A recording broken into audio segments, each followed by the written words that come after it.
Now, how to avoid these artifacts, that also we have to check. First is check the potentiostat whether it is working properly or not with a dummy cell.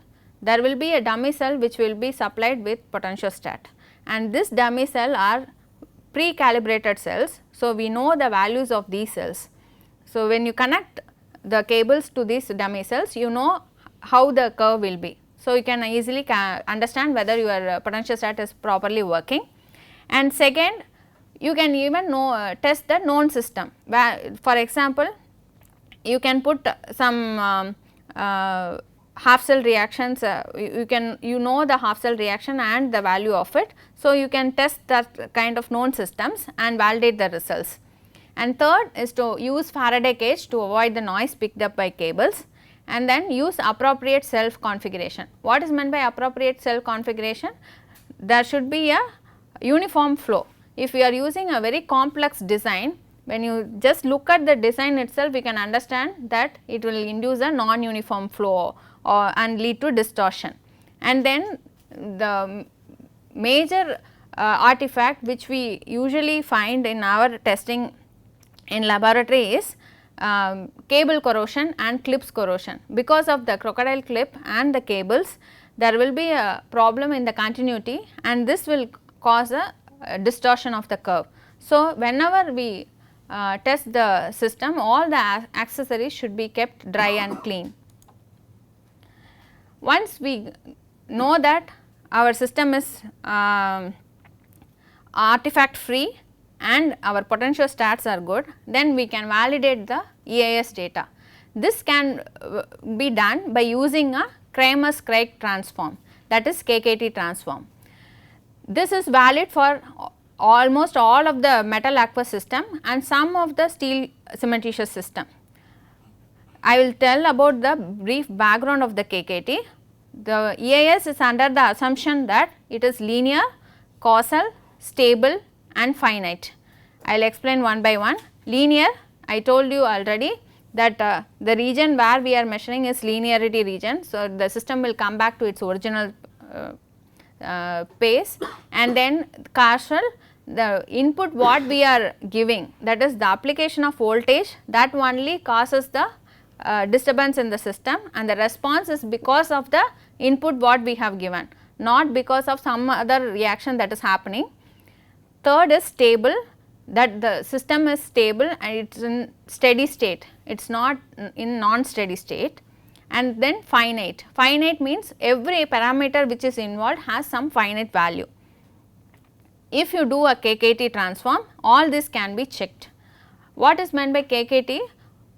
When we get the EIS response, you know that the Nyquist plot had real and imaginary. So, if you are giving the only the imaginary part, the KKT transform will calculate the imaginary part and project the data. So, that data should match with the experimental data, that is what we are checking. You can either give real and check the imaginary, or imaginary and check the real. With this, you can understand whether your system is calculated values are matching with the experimental values. When it is matching, then that means it is KKT compliant, then your EIS data is valid. This is a software which can be downloadable, which is downloadable from this website, which is hosted by Professor Ramanathan from Department of Chemical Engineering, IIT Madras. So, he has lot of other tools also which is useful, but I find this KKT transform useful to validate and then check. You can check his website also for further details. Now, we know that our EIS data is valid. The next step is to extract the parameters. So, all the electrical responses from the cementitious systems or from the physical components. So, if you see this picture is very familiar, you can recall from the previous lecture. So, this is a cementitious system where you have aggregates, CSH gel, and there are connective continuous path, and then you have discontinuous path, and then you have pore space filled by pore solution. So, the physical components can be identified as pore space and interconnectivity of capillary pores, pore solution, and solid phases. The response arises due to the interaction of these physical components for the external voltage. So, this can be modeled using a equivalent electrical circuit. How you can model that we will come. For example, this solid phase will induce a resistance in the circuit. The pore solution will have a conductive nature. So, it may not induce anything, but if it is in the pore space, capillary pore space, the walls of the pore space will have the pore solution adherent to it, and then there will be a space, and then the next wall will come. This will act as a capacitance. So, you can model your system based on your understanding of the physical components. You should not fit any circuit just because it is fitting. You should always go back and check the physical component of the system. You can recall this slide. The resistor will not have any phase shift, that is, it will be in the real axis. For example, if you have the Nyquist plot, if it is resistance, it will come like this, it will not have any imaginary component. If it is inductor, it will come in this space, and if it is capacitance, it will come in this phase.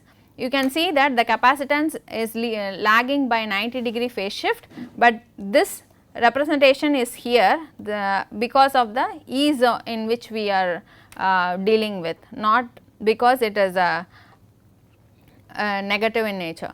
Then you can see that this is a typical EAS graph. Here you can see that there is a small shift, and then you have a RC, and then you have a diffusion tail.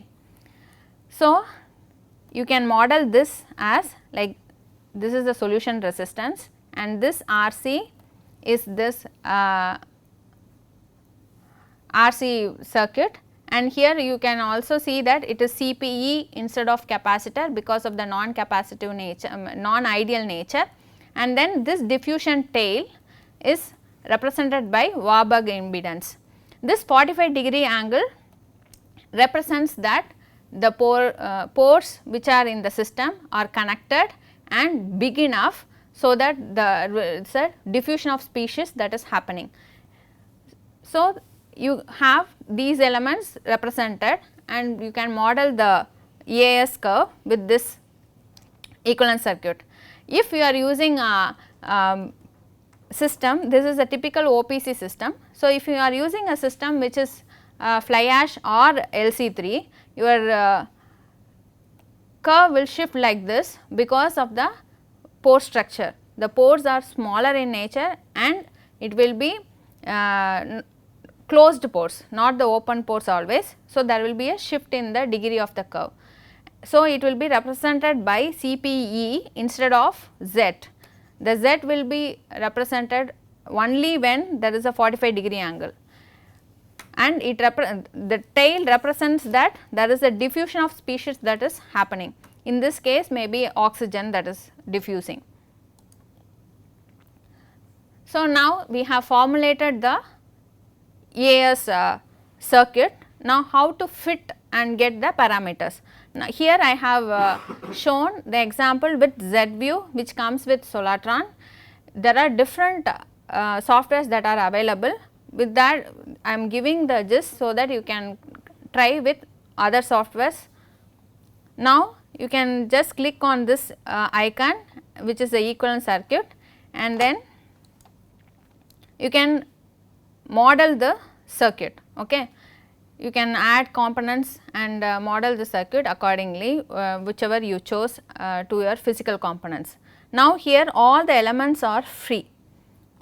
Once you model the circuit and make all the elements free, then you can run the fit, and then you can see that there will be some rhombus generator. This is by trial and error, and it will generate based on the optimum thing it gets. But here you can see that there is a small deviation, and then you can observe that the error is very large. Okay. What we have to do is, while fitting, two things are very important. One is all the 3 curves, that is Nyquist plot and Bode plot, these two together is called Bode plots. So, all the 3 should be completely matched, that is one thing. Second thing is individual component error should be less than 20 and chi-square and sum of square should also be less than 0.001. So, when these things are satisfied, then only your circuit is considered as fit. So, when now you cannot directly take these elements and tell that this is my polarization resistance or not. Once you get this, what you have to do is you have to ensure that here you can see that all the individual elements are less than 20 and then sum of squares is less than 0.01 and chi-square is 0.001. Once you ensure all this, then you can extract these parameters. And also if you are seeing the CPEP, for example, this is 0.5, it cannot be more than 1. Why? Because if it is 1, then it means ideal capacitance. If it is more than 1, that means it is just going with the optimization software and not does not have any physical meaning to it. So, we should ensure that the values which we are having are have some meaningful information when we are representing the physical components. So, with this we know that we can get the EAS data, validate the data, formalize and fit the parameters to extract what we want. Now, these are some of the case studies which we done with EAS. First is chloride threshold studies. Here I have done testing for 3 systems, OPC, fly ash and LC3. Here these are the different parameters I mentioned about. These are the 4 parameters which we need for EAS testing. One is AC amplitude, frequency, points per decade, that is number of points for which we want, like for 10 decade is 10 points, for 10 within 10 how many points are there. Okay. This gives us very good data. And then the DC potential, I have not applied any extra potential, I just applied the OCP. Here this is represented as HCP and OCP are one and the same. Then I have exposed it to chloride solution in wet and dry condition. So, these are the typical graphs I got. Here you can see that OPC and PFA, when they have a same water cement ratio, the curves are almost similar, and once the water cement ratio is reduced, your curve shifts to the right. That means the higher resistance is induced in the cementitious matrix, and when you have LC3 system, your resistance has gone to a higher level. So, this by looking at the curve itself, you can see understand the resistance of the system.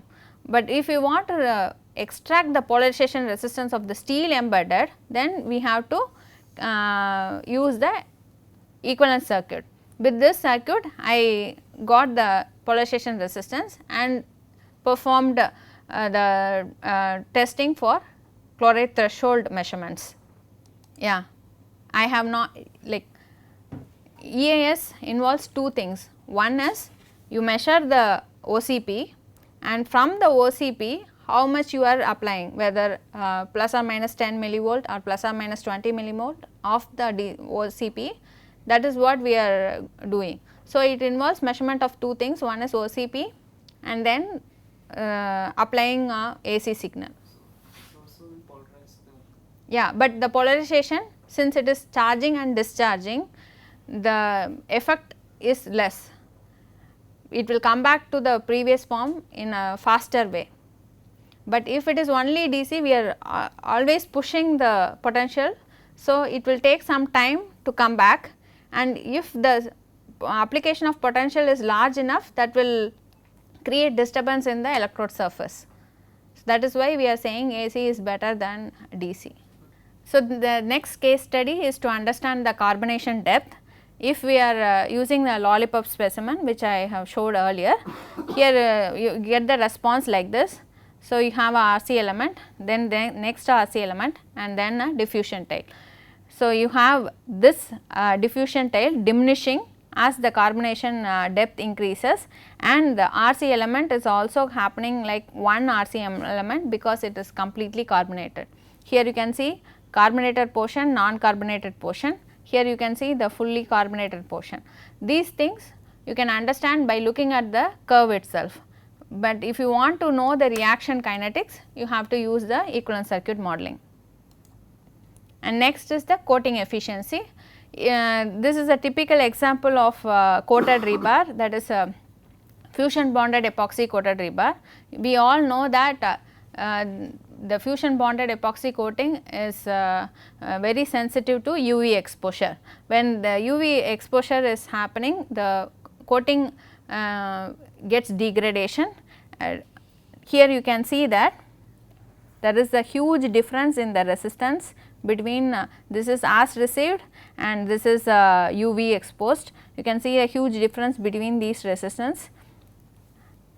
These kind of qualitative assessment can be done by looking at the curve itself, and you can know very well with the formulation of electrical equivalent circuits to know in depth. Now, we have come to the end of the lecture. So, this is the typical question I usually get from different people who wants to start the EAS testing. So, how to choose your potentiostat? So, I thought I will include this also as a part of this lecture. First is you have to see three things. One is capability, requirement and budget. Capability, nowadays lot of instruments are coming which are capable of measuring both AC and DC. So, these are like less cost also and very compact also. So, you can try any of the equipments, and then the ease of software. I showed you the Z view. Each instrument comes with its own software for fitting. So, the ease in which you can transport the data, transfer the data will play a major role in the use of equipment. If it is very complex or if it is non-transferable, if it involves high processing of data, then it will become cumbersome later. Then portability, there are devices which are handheld for field testing also, those kind of equipments are also available. So, first we have to choose what kind, whether it is for laboratory or whether for field purpose, and whether it is capable of measuring both AC and DC and things like that. Then based on requirements, if you have coating in your system, the current involved will be very minimal, very low current will be involved. So, your system should be capable of measuring that low current. Not all the systems will be able to capture that current. So, you have to see what kind of system you are going to test. And second is the sensitivity. If your reaction is fast, then it should be able to capture it very fast. The reaction sensitivity should be caught by the instrument. Then comes the budget. It varies between 4 lakhs to 25 lakhs. So, you have to choose your equipment based on your available funds. When these three things are taken care of, I think you are good enough to find one or two, and you can have a demo in your lab with the system you want to test. Most of the times what happens in our cases is, when we choose the potentiostat and ask for demo in 2-3 brands, some of the brands will not give any results at all for our system. So, we understand that that is not sensitive enough to capture our data. So, we eliminate that potentiostat from our buying list. That is how, before you finalize to a single system, you can have a demo of what you want to test, then only you should finalize. Some of the commercial potentiostat available are Solartron, IVM, Autolab, Biologic, etc. The key maintenance challenge of this potentiostat is maintenance. So, if you want to have a long life, you should maintain the potentiostat in a dry and clean atmosphere. That is very important. this ensures that your data is correct. So, we should give utmost care to this last point. Thank you.